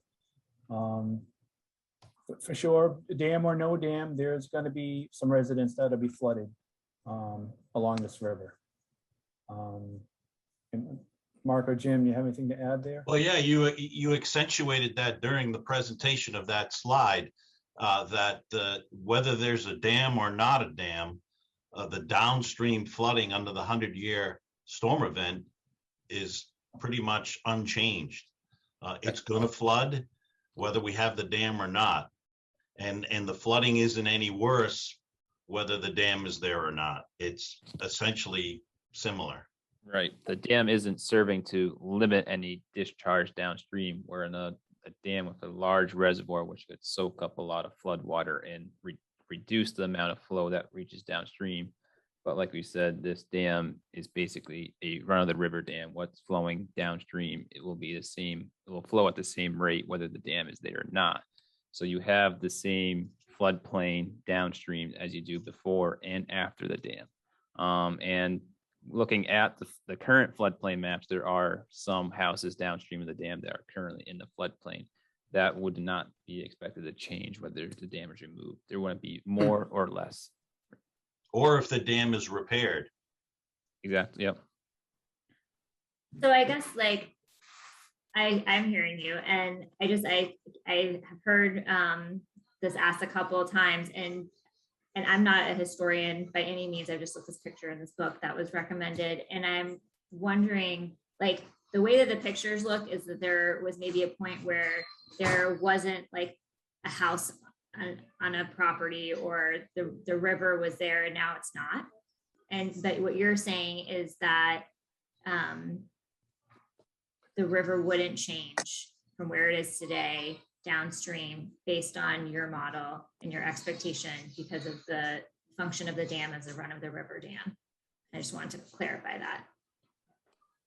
That's right. And, regarding individual scenarios, it's tough for us to comment. There could have been other factors involved. An area may have been excavated downstream that created more flood place for the river to go, and it moved away from that particular house, or maybe that house was filled and now it's no longer on stilts. It's just simply a yard. I'm not familiar with the situation you're describing, but my bigger point is there could be other factors involved. Thank you. Really helpful.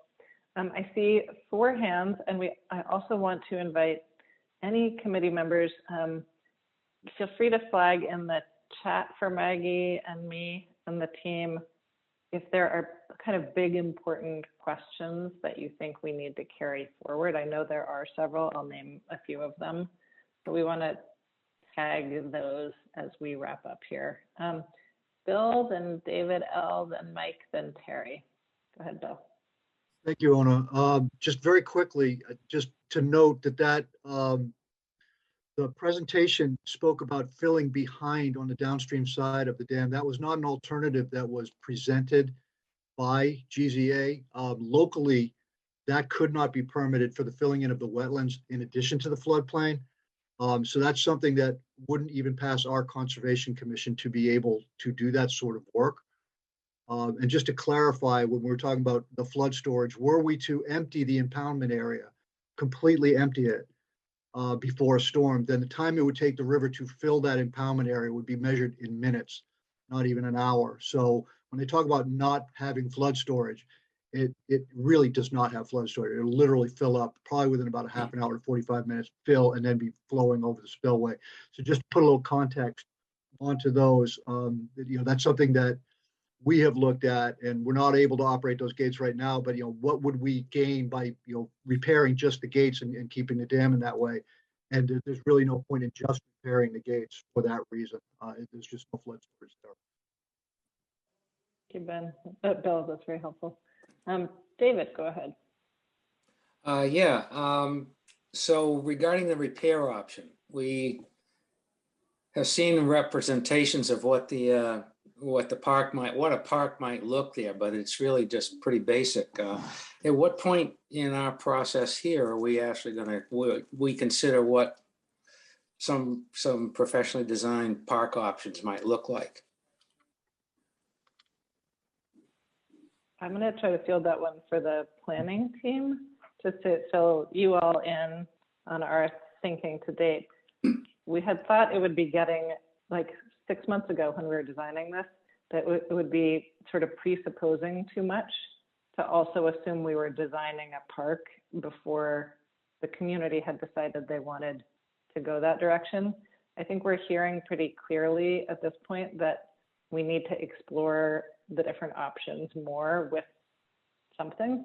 I don't know what we can do about that quite yet, but that's what I'm hearing. And planning team members, anybody else want to respond on that?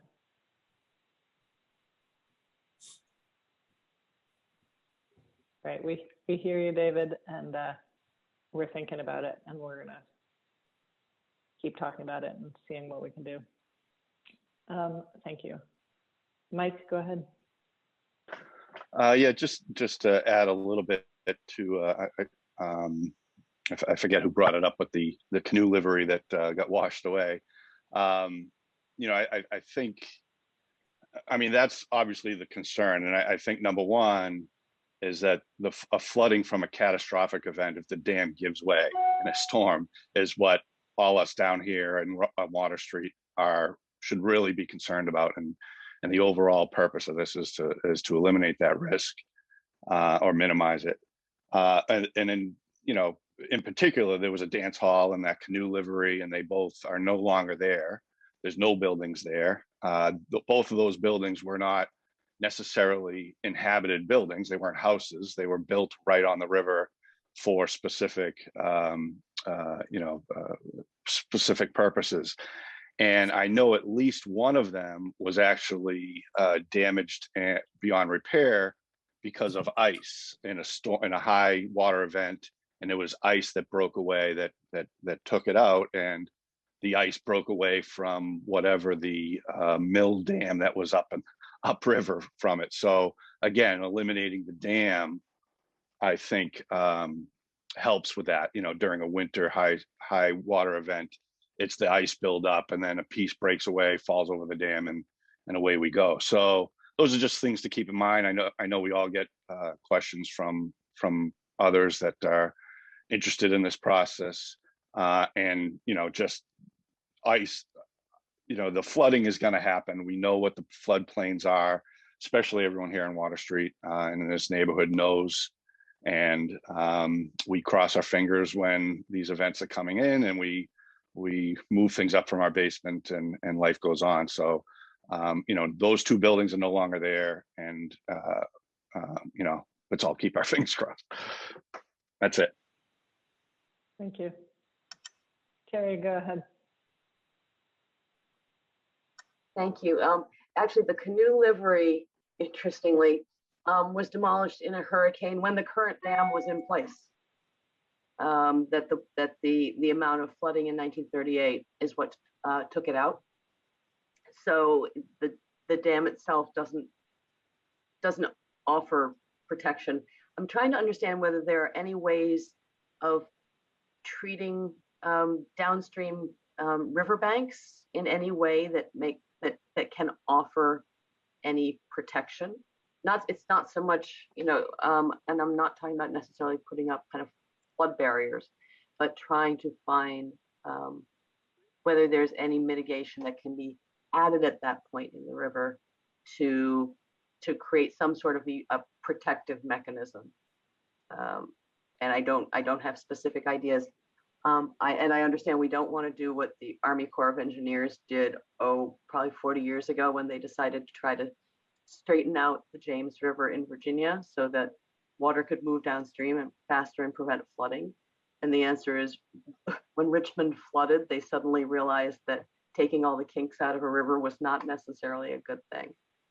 So I'm just trying to understand if there are mechanisms that can be used to offer or place any protections downstream. Removing the dam may not make it worse, but is there anything that can be added or installed that can ameliorate it in any way? And then my unrelated question is, David Lotting touched on the idea of a canoe put in point. With a repair dam in place, and I just wanted to check. I think there's the open question I don't think has been covered on access to the river in the new configuration if the spillway is removed, and what that will be. So two unrelated points, and if anybody wants to know what those buildings in question look like, there they are. Thanks, Terry. Regarding the boat launch, yeah, something could be accommodated for either option for sure, no doubt. And hopefully that answers that question. Regarding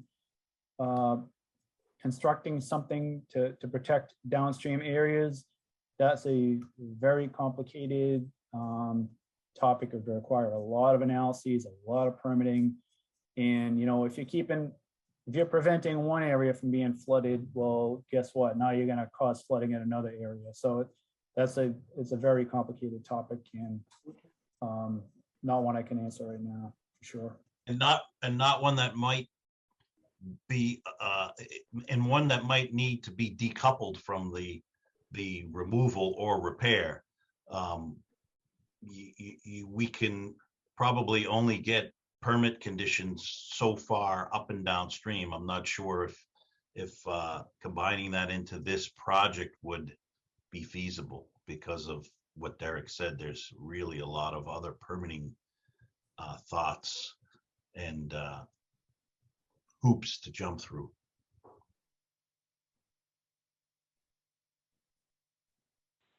Thank you. Could I just add to that if there's a time to jump through hoops, it would probably seem that this would be as good a time as any. But that's my editorial comment. Thank you. Thank you. I'm going to take David Blee's comment or question, and then we're going to move into our wrap up. And I just want to say, I know for those of you who have been listening in the attendee role, we don't have public comment at these meetings, partially because we did like 10 hours of public input gathering recently, and we're just getting into the content presentation. And we invite you to contact committee members between meetings or send messages that we can communicate to them. And we will be going to the public again before long. David, go ahead. Yeah, thanks for a great presentation and excellent Q&A session too. I just have a couple of confirmations, I think. One is from the current impoundment area. This is going back to the navigability. If we should remove the dam, it's true to say, right, that we will still be able to make our way upstream in a kayak. Yeah. And another confirmation is we could expect to see vegetation returning to the area within months of the removal. And yes, thirdly, the riffle that was, I think we originally discussed it and said, yeah, we would want to put riffle there because we want to keep the, you know, the noise, the water noise that everybody loves so much. That's part of the upcoming design, would it be? Yeah, those are my questions and observations. Thank you. Yes, you're right. A channel through what would be a former spillway area can be designed to, you know, have a little riffle or passage of water, or keep it wider for navigability, whatever the town would like. And can you confirm the vegetation likely within months? More likely days. All right. Yeah. Great. And the upstream navigability, we will, you know, my wife will be able to kayak upstream, will she? With the new velocity of this river coming downstream. Under typical flows, I think in that photo that we showed the Boston kayakers, I think it was, yeah, for sure. Yeah. Okay, thank you. Great. Thank you, everyone. I'm going to wrap this meeting up. I think we have a lot to think about, lots of great information. Thank you so much, Derek and Jim and Mark, for all of this. We really were looking for it. We're so happy to have it, and we for sure are going to come back and ask you some more questions as we keep moving forward.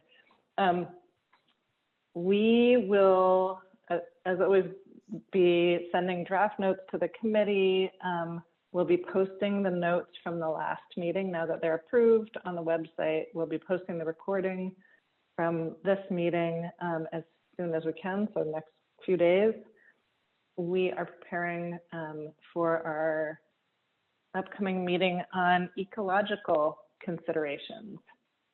So that is what's coming next. I think we're going to have a speaker from, Jillian, you're going to help me with this, or somebody from DER, Division of Ecological Restoration, state agency, and also, I'm forgetting the other one. A fish specialist from UMass. Thank you, fish specialist. Great, so we're going to be working with them to tee up the questions that we know already that you all and the public have. If you want to feed us any more or any specific things you're interested in, as always, feel free to send them to Maggie or me. We can fold those in with the presenters. And we also are preparing for our field trip.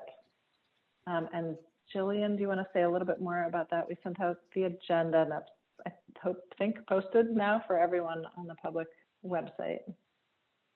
Yes, the agenda for the field trip is posted. It is a public meeting, so we will need to have quorum from the advisory committee, which means 10 members. So if you could email me to let me know if you can attend, that would be helpful. The meeting or the field trip site visit is scheduled for October 2nd. And it's a Saturday morning at 9 a.m. It's in Andover, which is about an hour drive. This Nick Wildman from the DER, the Division of Ecological Resources, will be joining us there. He's also the individual who will be speaking us during the ecological meeting. Also, we'll be meeting with their local conservation agent as well as some volunteers. And I just want to flag for everyone in the agenda for that field trip, I include a link of a presentation that Mr. Wildman gave regarding the projects. There's two former dam sites that we'll be visiting, the Balmoral and the Marlin dams. And it's really valuable to watch that presentation before the field trip, because it will probably make the field trip it'll allow us to get deeper with our questions there. So I really encourage everyone to do that. And dress for the weather. There's not a rain date, and we're going to be walking by a river. So wear boots and be ready. And we also, in the agenda, we have a number you can text or call if you are late to arrive, and also a suggestion if you need transportation, how to contact us. Thank you, Jillian, for doing that. That'll be great. Also, we'll be in person. Okay, I know. Look forward to seeing all of you in the flesh, if socially distanced and maybe masked. All right, I know we're just a couple minutes from close, but I still want to give everybody a chance to just, all the committee members a chance to say final, it can just be a thank you. It can be any final pressing thought, and then we will wrap up. Maggie, can you please also put the evaluation link in the chat? As always, I think we have a 3-question evaluation for everyone to fill out just about how tonight's meeting went and any suggestions. So I'm going to call on you and ask for any final thoughts, and then we will wrap. Going to go fairly alphabetically by last name, I think, this time. So that puts Mike first and then David B. I think this was a very productive meeting with a lot of good information. So thanks for arranging GZA to come in. I think what I've learned is basically it's going to be kind of a design and permitting dance for either option, and what comes first. And but I think flexibility and being iterative and while still listening to input is going to be our challenge. But thanks for GZA. Thank you. David B. and then Terry. Yeah, thanks very much again for a good session. Thank you. Terry and then Janine. Thank you. Sorry, my phone just started ringing because you called on me. No, this was very helpful. I'm looking forward to the visit to Andover. I do still feel like it's an open question on the subject of what protections we might consider for folks downstream. Also hope that some of us can organize carpooling to Andover, just to have a bit smaller footprint than having everybody go up by themselves. So I'll find some of you to see about carpooling. Thank you. Janine and then Claire. Very informative and worthwhile meeting. I look forward to the field trip. Thank you for doing this. Thank you. Claire and then Martin. I thought we were going alphabetically by last name, but I'll jump in now. I'm sorry, sorry. Oh, it's okay. This was a great first meeting. I'm so excited that I could sit in with you all and hear some more about the engineering and flooding concerns. I'm hoping to be able to attend the site visit, still trying to work out my schedule in that regard, but this was a great first meeting. I appreciate everybody's efforts, especially the non-town staff people who are, spending their time working on such an important project. Thank you. We're glad to have you. Martin and then Seth. Yeah, I thought it was a good meeting. I'm kind of curious. There were a few people who didn't have questions. I'm kind of wondering what they're thinking. Maybe we could open them up a little in the future. One of my questions I think is still open, which is about river navigability, but I hope to continue that discussion and try to resolve that in my mind as well. Seth and then David L. I just want to thank everybody. I thought it was a good meeting with good information and look forward to continuing the process. David L. and then Jeremy. Yeah, I agree. I think this was a wonderful meeting. I really appreciate the input from the GCA people. And I really think having time finally for us to have some interaction amongst ourselves was really good. Final thought, I agree with Martin on the navigability issue. Thanks. Thank you. Jeremy and then Bill. Yeah, great. I think, again, great meeting. Lots of great information shared and some detail provided. A lot of great questions asked, a good conversation. And I think we're certainly understanding and hear that, regardless of the general option chosen eventually, that there's a lot of nuance and subtlety in each of those considerations that, there's a lot more public input to be had, regardless of the general option chosen. So, you know, lots more to come. And even after this big decision's made. Look forward to the site visit. Thank you. Bill and then MK. So Jim, Derek, and Mark, thanks very much for a great presentation. Really appreciate your time. Everybody on the advisory committee, really appreciate your time as well. And I'm looking forward to the field trip up to Andover to see the areas of the dam rehabilitation. Thanks. Thank you. MK and then Aaron. Hello. Yeah, thank you very much for a very informative presentation. I definitely do think that there's, you know, a lot of opportunities regardless of the option for, you know, improvements. And I think, you know, I really appreciate the information that's been shared today. So thank you. Thanks. Aaron and then Becca.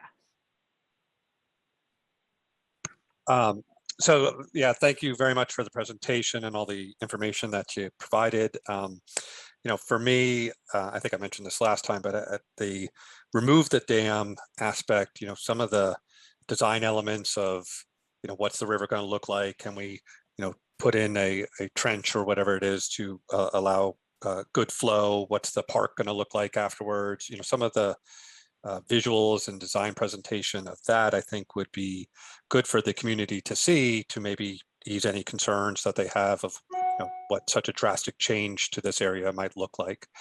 So, I mean, I think that requires some decision on the town of what we would like to see that area look like, but I think that would be helpful in, you know, picking between these two options, you know, making sure that we're providing full information to people what the end game is going to look like.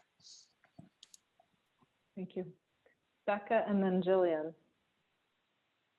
Yeah, I think thanks for the presentation. It was good to hear the details more detail-y. And I think this is, you know, certainly going to shape up to be a very thorough process. And I think just thinking through that there's a cost that comes with thoroughness. And I think it will be helpful to kind of have that filter. And I think in terms of the navigating the river, you know, I feel like as the river is now, sometimes it is and sometimes it isn't. And I envision that that will continue to be the case because I've gotten stuck before in my canoe and just avoid it during those months. So that's it. Thank you. Thank you. Jillian and then David, why? Yes, I just want to say thank you to the advisory committee members and GZA. I did want to flag for everyone, there is a feature on Chronicle tonight at 7:30 about dams. The South Natick Dam will be mentioned in that. The town did not provide any input into whatever is said. We don't know. we heard about it from the Charles River Watershed Association. So I just wanted to be transparent with you about that. And thank you everyone for your participation. Thank you. And David, why? It was a great meeting. Looking forward to continuing the process. Thank you. And with that, have a great night, everyone. Thank you so much for coming. We will see you in a few weeks.